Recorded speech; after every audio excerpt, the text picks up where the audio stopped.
ادع إلى سبيل ربك بالحكمة والموعظة الحسنة وجادلهم بالتي هي أحسن.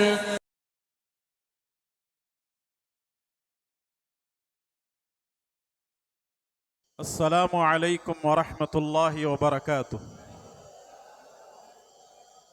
الحمد للہ رب العالمین والصلاة والسلام علی اشرف الانبیاء والمرسلین نبینا محمد وعلی آلہ وصحبہ اجمعین.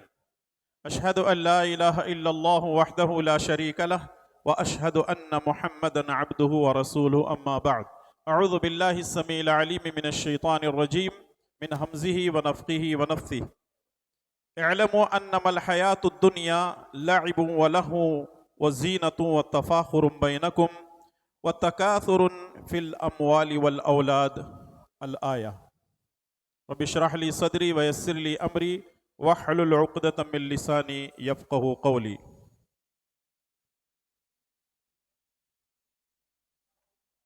صدر مجلس فضیلۃ الشیخ انیس الرحمن اعظمی عمری مدنی حفظہ اللہ، جملہ اراکین عاملہ و محترم اخوان و ذمہ داران و ارباب جامعہ، جو عنوان مجھے دیا گیا ہے وہ ہے علماء اور دنیا بیزاری. اگر ہم قرآن کریم کا مطالعہ کرتے ہیں اور پیارے نبی جناب محمد الرسول اللہ صلی اللہ علیہ وسلم کا مطالعہ کرتے ہیں، آپ کے احادیث پر غور کرتے ہیں، تو ہمیں یہ بات معلوم ہوتی ہے کہ اللہ تبارک و تعالی نے قرآن کریم میں مختلف مقامات پر، یا آپ یوں کہہ سکتے ہیں کہ قرآن کریم کے اکثر مقامات ہمیں یہ بتاتے ہیں کہ ہم کو دنیا بیزاری کے ساتھ زندگی گزارنی ہے. اس کی بنیادی وجہ یہ ہے کہ دنیا دار الامتحان ہے اور یہاں کچھ ایسے کام ہم کو کرنے ہیں تاکہ آخرت میں اس کا بہتر بدلہ ہم کو مل سکے.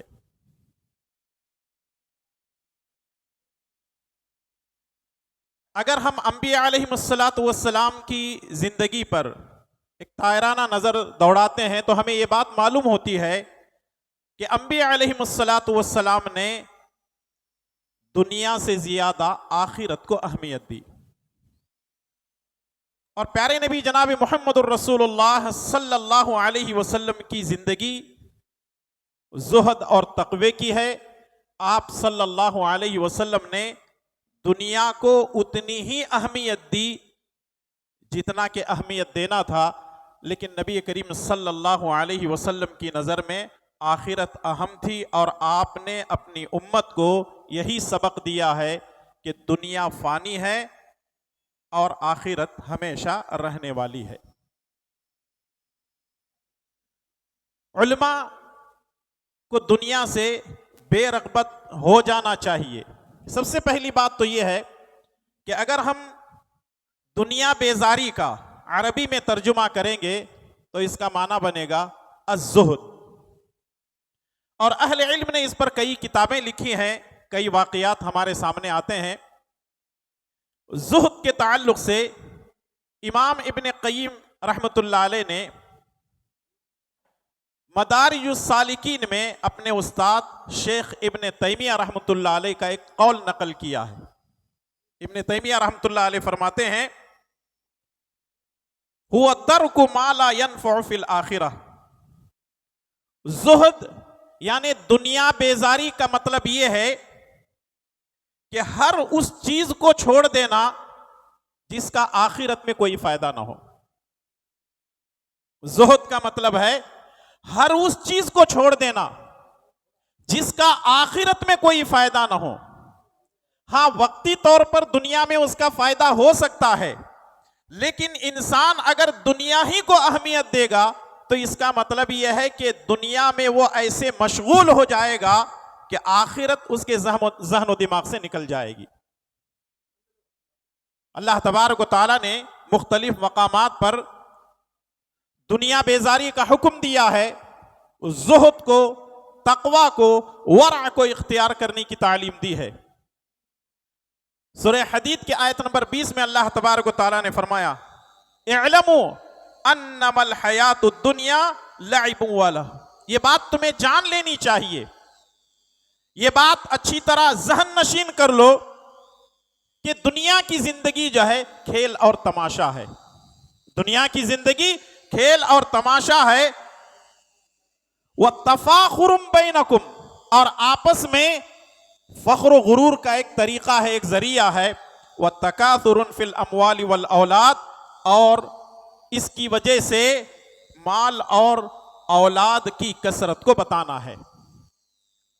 صرف یہ ایک آیت نہیں ہے بلکہ مختلف مقامات پر یہ بات کہی گئی ہے کہ یہ دنیا کوئی چیز نہیں ہے، دنیا کی کوئی حیثیت نہیں ہے، دنیا کا کوئی مقام اور مرتبہ نہیں ہے، اصل زندگی تو آخرت کی ہے۔ اسی لیے آپ دیکھیں اللہ کے پیارے نبی جناب محمد الرسول اللہ صلی اللہ علیہ وسلم کی زندگی کتنی سادہ تھی۔ آپ صلی اللہ علیہ وسلم کھجوروں پر گزارا کرتے، آپ صلی اللہ علیہ وسلم سوکھی روٹیوں پر گزارا کرتے، آپ صلی اللہ علیہ وسلم کسی موٹے گدے پر نہیں سوتے تھے بلکہ آپ صلی اللہ علیہ وسلم چٹائی پر سوتے تھے۔ اللہ کے پیارے نبی صلی اللہ علیہ وسلم دنیا کو اتنی زیادہ اہمیت نہیں دیتے تھے بلکہ آپ صلی اللہ علیہ وسلم نے آخرت کو اہمیت دی۔ صحیح بخاری کی روایت عبداللہ بن عمر رضی اللہ تعالیٰ عنہ فرماتے ہیں کہ جب غزوہ خندق کا موقع آیا تو آپ صلی اللہ علیہ وسلم اپنے ہاتھوں سے پتھر کو توڑ رہے تھے، پھوڑ رہے تھے، اور صحابہ کرام وہاں سے مٹی اور پتھر اٹھا رہے تھے۔ تو آپ صلی اللہ علیہ وسلم کی زبان پر ایک جملہ تھا، اللہم لا عیش الا عیش الآخرہ۔ یہ دنیا کی زندگی عیش و آرام کی زندگی نہیں ہے، دنیا کی زندگی عیش و آرام کی زندگی نہیں ہے بلکہ ایک مومن کے لیے آخرت کی زندگی ہی سب سے اہم ہے۔ محترم اخوان، صحیح بخاری اور صحیح مسلم کے اندر مختلف احادیث رسول اللہ صلی اللہ علیہ وسلم کے تعلق سے صحابہ اکرام نے بیان کیا ہے، صحابیات نے بیان کیا ہے، جیسا کہ صحیح بخاری کی مشہور حدیث ہے۔ اما عائشہ صدیقہ رضی اللہ تعالیٰ عنہ فرماتی ہیں ما شبع رسول اللہ صلی اللہ علیہ وسلم من خبز شعیر یومین متتابعین، کہ رسول اللہ صلی اللہ علیہ وسلم نے لگاتار 2 دن کبھی جو کی روٹی نہیں کھائی۔ آپ اندازہ لگائیں کہ اس وقت کی غربت اور افلاس کی کتنی غربت کا ایسا حال تھا کہ اس وقت کھجور ملنا، روٹی ملنا، سالن اور شوربہ ملنا مشکل ہوتا تھا۔ آج ہم دیکھتے ہیں جب بھی علماء کسی پروگرام میں جاتے ہیں، کسی دعوتی میدان میں اترتے ہیں یا پھر خطبہ جمعہ کے لیے جاتے ہیں تو علماء کے لیے دسترخوان بچھایا جاتا ہے۔ اللہ کے پیارے نبی جناب محمد الرسول اللہ صلی اللہ علیہ وسلم 2 دن تک روٹی نہیں کھاتے تھے، آپ کے گھر میں کئی دنوں تک چولہا نہیں جلتا تھا۔ اس کا مطلب یہ نہیں ہے کہ اگر آپ دسترخوان پر بیٹھے ہیں تو کھانا چھوڑ دیں، بلکہ حرص اور طمع اس کی نہیں ہونی چاہیے۔ اگر اللہ تعالیٰ آپ کو کھلا رہا ہے تو ضرور کھائیں۔ اللہ کے نبی صلی اللہ علیہ وسلم کا یہی حال تھا حتی قبض۔ اما عائشہ فرماتی ہیں کہ رسول اللہ صلی اللہ علیہ وسلم کی اسی حالت میں وفات ہو گئی کہ آپ کے گھر میں کئی دنوں تک چولہا نہیں جلتا تھا، آپ صلی اللہ علیہ وسلم کو روٹی بھی نصیب نہیں ہوتی تھی۔ صحیح بخاری اور صحیح مسلم کی ایک اور روایت اما عائشہ صدیقہ رضی اللہ تعالیٰ عنہ فرماتی ہیں انما کان فراش رسول اللہ صلی اللہ علیہ وسلم الذي ينام علیہ من عدم حشوہ لیف۔ رسول اللہ صلی اللہ علیہ وسلم کا جو بستر تھا، نبی کریم صلی اللہ علیہ وسلم جس پر آرام فرماتے تھے، وہ چمڑے کا تھا جس میں کھجور کی چھال بھری بھی ہوتی تھی۔ اتنی سادگی کے ساتھ اللہ کے نبی صلی اللہ علیہ وسلم زندگی گزارا کرتے تھے۔ صحیح بخاری کے ایک اور حدیث، عبداللہ بن عمر رضی اللہ تعالیٰ عنہ فرماتے ہیں کہ رسول اللہ صلی اللہ علیہ وسلم نے ایک مرتبہ میرا شانہ پکڑا اور پھر اس کے بعد آپ نے فرمایا کن فی الدنیا کأنک غریب، کن فی الدنیا کأنک غریب او عابر سبیل، دنیا کے اندر ایک پردیسی کی طرح، ایک مسافر کی طرح، ایک غریب کی طرح زندگی گزارو یا راستہ چلنے والے کی طرح زندگی گزارو۔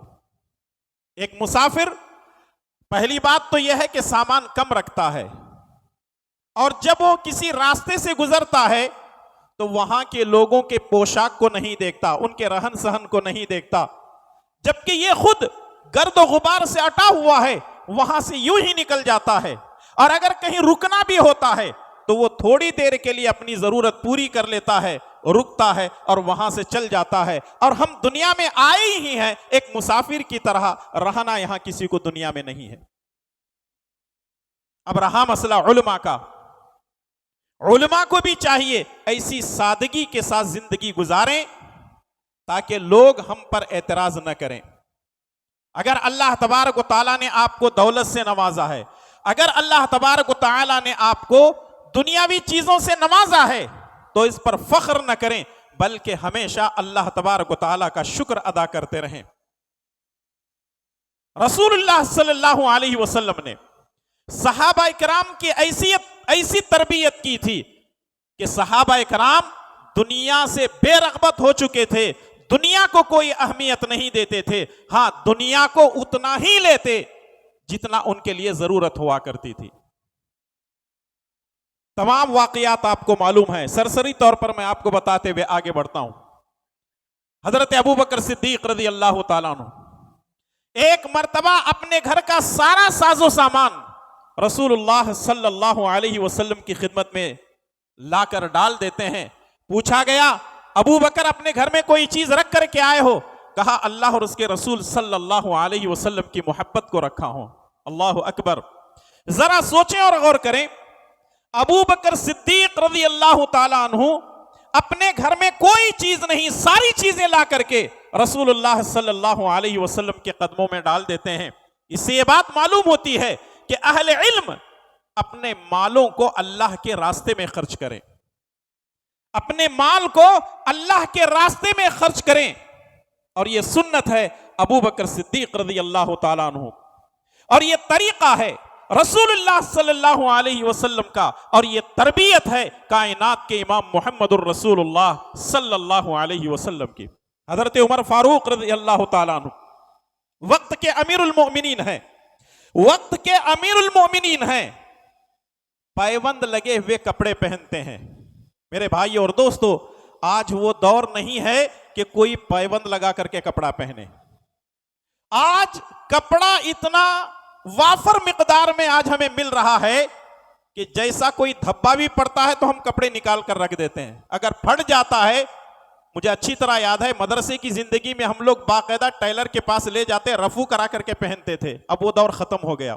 فراوانی اتنی زیادہ ہے، مال و دولت کی فراوانی اتنی زیادہ ہے، اسباب کی فراوانی اتنی زیادہ ہے، لیکن عمر بن خطاب رضی اللہ تعالیٰ عنہ وقت کے امیر المؤمنین ہیں، بیت المال ان کے ہاتھ میں ہے، ایک حکم پر کئی چیزیں ان کے ہو جاتی ہیں۔ کسی نے پوچھا کہ امیر المؤمنین آپ ہیں، پائبند لگے ہوئے کپڑے کیوں پہنتے ہیں؟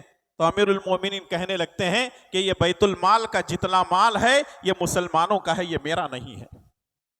پائبند لگا کر کے پہننا یہ بہت بڑی بات ہے، لیکن اگر آپ کو اللہ تعالیٰ نے نوازا ہے تو بالکل آپ پہن سکتے ہیں، کیونکہ اس کی اجازت بھی دی گئی ہے۔ جیسا کہ ایک صحابی رسول اللہ صلی اللہ علیہ وسلم کے پاس آتے ہیں، کہتے ہیں اللہ کے نبی میں یہ چاہتا ہوں کہ میرے کپڑے اچھے ہوں، میرے جوتے اچھے ہوں، کیا یہ بھی کبر ہے؟ رسول اللہ صلی اللہ علیہ وسلم نے فرمایا ان اللہ جمیل یحب الجمال، ان اللہ جمیل یحب الجمال۔ آدمی بے شک اپنی چیزوں کو اختیار کر سکتا ہے، لیکن زہد اور دنیا سے بیزاری کا مطلب یہ ہے کہ سادگی کے ساتھ زندگی گزارے۔ حضرت علی رضی اللہ تعالیٰ عنہ وہ فرماتے ہیں طوبیٰ للزاہدین فی الدنیا، طوبیٰ للزاہدین فی الدنیا والراغبین فی الآخرہ، خوشخبری ہو دنیا میں زہد کو جو اختیار کرتے ہیں ان کے لیے خوشخبری ہو، اور آخرت میں دلچسپی رکھنے والوں کے لیے بھی خوشخبری ہو۔ تو معلوم کیا ہوا کہ دنیا میں اگر کوئی آدمی جو ہے دلچسپی رکھتا ہے تو اس کے ہاتھ سے آخرت نکل جاتی ہے، اور جو آخرت کو یاد رکھتا ہے اس کے اندر دنیا بیزاری خود بخود آ جاتی ہے۔ بہت سارے ایسے واقعات ہیں جس کو اہل علم نے اپنی اپنی کتابوں کے اندر نقل کیا ہے، اور ابن ابی دنیا کی ایک کتاب ہی ہے کتاب الزہد، اس کے اندر اتنے بہترین اقوال ہیں، واقعات ہیں، وقت نہیں ہے کہ ان تمام چیزوں کو میں آپ کے سامنے پیش کروں۔ علماء کے لیے جو سب سے اہم چیز ہے آج کے دور میں، اور آج کا یہ دور سائنس اور ٹیکنالوجی کا ہے، میں یہاں کھڑا ہوں، تقریر کر رہا ہوں، کچھ باتیں پیش کر رہا ہوں آپ کے سامنے، لیکن اس کیمرے کے ذریعے سے، اس سائنس اور ٹیکنالوجی کے ذریعے سے دنیا کے ہر مقام پر یہ چیزیں پہنچ رہی ہیں۔ تو ان حالات میں سب سے جو خطرناک چیز ہمارے اندر آتی ہے وہ ہے ریاکاری۔ ریاکاری اتنی خطرناک ہے، یوں سمجھیے کہ ریاکاری علماء کے لیے زہر ہے، زہر علماء کے لیے زہر ہے۔ اب اس کے بالمقابل ہم کو اخلاص پیدا کرنے کی ضرورت ہے۔ عبد الرحمن ابن ابی لیلہ جن کے تعلق سے یہ بات مشہور ہے، اگر یہ نماز پڑھ رہے ہوتے اور کوئی دروازہ کھٹکھٹاتا، اگر کوئی دروازہ کھٹکھٹاتا تو وہ فوراً یا تو نماز کو چھوٹی کر دیتے، وہ نفل نماز ہوتی، یا تو نماز کو توڑ کر کے آ کر کے دروازہ کھولتے، تاکہ کسی کو یہ خبر نہ ہو کہ میں نفل نماز پڑھ رہا ہوں، میں عبادت میں مشغول ہوں۔ یہاں تک کہ حافظ ابن رجب البغدادی رحمت اللہ علیہ نے ابو سلیمان کے تعلق سے یہ واقعہ نقل کیا ہے زہد کے بارے میں، کہ لوگ آپس میں زہد کے تعلق سے بات چیت کر رہے تھے۔ کوئی کہنے لگا کہ لوگوں کو چھوڑ دینا، لوگوں سے ملاقات نہ کرنا، یہ زہد ہے۔ کسی نے کہا پیٹ بھر کھانا چھوڑ دینا، بھوکا پیاسا رہنا، یہ زہد ہے۔ کسی نے کہا کہ زہد یہ ہے کہ دنیا کی ہر چیز سے اپنے آپ کو بچا لینا۔ تو شیخ سلیمان رحمہ اللہ نے فرمایا زہد یہ ہے کہ ہر وہ چیز چھوڑ دو جو آپ کو اللہ سے غافل کر دے۔ زہد یہ ہے کہ اللہ کی خاطر ہر وہ چیز چھوڑ دو جو تمہیں اللہ کی یاد سے غافل کر دے۔ یہاں بشمول میرے، میں سب سے پہلے اپنے آپ کو شامل کرتا ہوں، وہ یہ ہے چونکہ ہمارے پاس موبائل آ چکا ہے، جس کی وجہ سے ہم اپنا وقت ضائع کر رہے ہیں، مطالعے سے پیچھے ہٹ رہے ہیں، اور دنیا بیزار ہونے کے بجائے ہم دنیا میں دلچسپی لے رہے ہیں۔ اگر ہم ہی دنیا میں دلچسپی لیتے رہیں گے، دنیا سے بیزار نہیں ہوں گے، تو آپ اندازہ لگا سکتے ہیں کہ عوام کا کیا حال ہوگا۔ باتیں بہت زیادہ ہوں، میں اپنی باتوں کو ختم کرنے سے پہلے یہی کہنا چاہوں گا کہ اس مختصر سی زندگی کے اندر اللہ کو راضی کرنا ہے، اور مرنے سے پہلے کچھ ایسے کام کرنے ہیں کہ جس کی وجہ سے اللہ تبارک و تعالی ہم سے راضی ہو جائے۔ رب العالمین مجھے اور آپ تمام کو اس کے احکامات پر عمل کرنے اور پیارے نبی جناب محمد الرسول اللہ صلی اللہ علیہ وسلم کی تعلیمات پر اپنی زندگی گزارنے کی توفیق عطا فرمائے۔ آمین۔ صلی اللہ علی نبینا محمد وعلی آلہ وصحبہ اجمعین۔ السلام علیکم ورحمۃ اللہ وبرکاتہ۔